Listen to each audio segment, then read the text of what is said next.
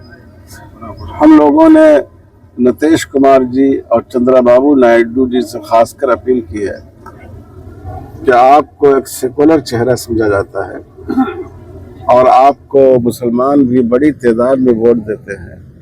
آپ کی ذمہ داری ہے کہ مسلمانوں کے ساتھ ہونے والی اس ناانصافی کا ساتھ نہیں دیں۔ اگر آپ نے ایسا کیا تو آپ کا چہرہ داغدار ہو جائے گا، اور انصاف اور سیکولرزم پر سیاہی لگ جائے گی۔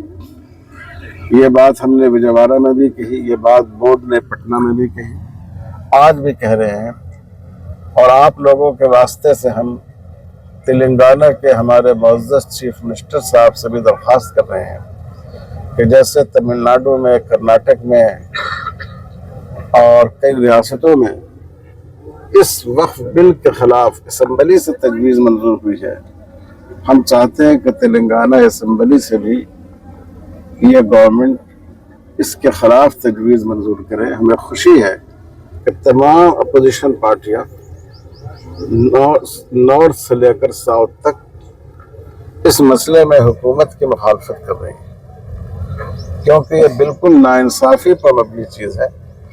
تو اس لیے ہم اپنے معزز چیف منسٹر تلنگانہ صاحب سے بھی امید رکھتے ہیں کہ وہ بھی اسمبلی سے اس سلسلے میں ریزولوشن پاس کریں گے، تجویز پاس کریں گے، اور انشاءاللہ اس کا بڑا اثر ہوگا۔ کئی زمین قبضہ کیے گئے ہیں جو وقف کی ہے، یا آپ اسدالدین اویسی صاحب سے پوچھ لیجیے، میں کیا بتا سکتا ہوں۔ وقفے کی زمین کے بارے میں بتا رہا ہوں، یہ سب باتیں ایسی ہی کہی جاتی ہیں۔ اسدالدین اویسی صاحب تو آپ کے اسی شہر میں ہیں، آپ ان سے پوچھ لیجیے۔ وہ ہم لوگوں نے پیش کیا ہے، ہم لوگوں نے تقریباً 250 صفحے کا ڈاکومنٹ پیش کیا جے پی سی میں خود اس میں شامل تھا، اور ہمارے سپریم کورٹ کے سینئر ایڈوکیٹس نے اس کو تیار کیا کہ اس میں کہاں کہاں کیا غلطی ہے، اس کو کیسے صحیح کرنا چاہیے۔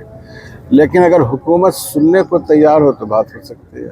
اب آپ سوچئے کہ ملک میں اپوزیشن کی بھی تو ایک اہمیت ہے، لیکن اپوزیشن کی ایک رائے کو بھی انہوں نے قبول نہیں کیا۔ جو 14 ترمیم یہ لائے بعد میں، اس میں اپنی پارٹی ہی کے لوگوں کی باتیں انہوں نے قبول کی، اپوزیشن کی ساری باتوں کو نکار دیا۔ تو یہ ایک جمہوری ملک میں، خاص کر ہمارے ملک میں،